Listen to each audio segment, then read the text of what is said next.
Basically, Avature was given this level of configuration that we really needed.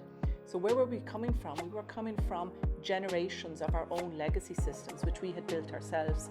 So this level of configuration was certainly a core element that we really took a closer look at, and one of the reasons why we chose Avature. At the end of the day, it's about finding the best candidate for that opening that we have for the client. And we have enhanced our search capabilities. So obviously we have our own networks, we have our historical data, but now using semantic search and also LinkedIn integration, this gives us additional advantages that we can use.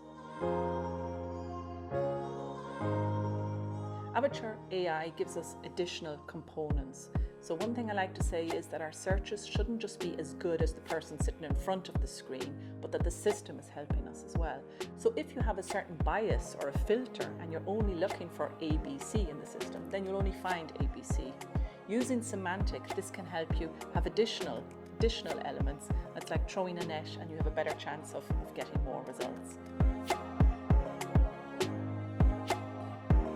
Avature reporting using the views, this has given us the possibility to extract data and not to retype it, not to have that duplicate manual effort, but to have one golden truth, have all the information in the system, extract that and have it in a standard branded format that's the same for all users and all projects.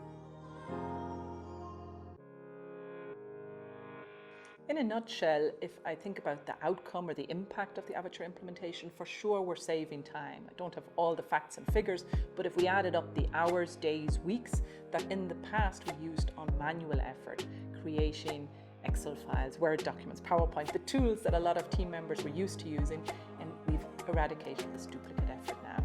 And we can then concentrate the save time on value-adding activities, being on the phone, engaging with our clients and candidates.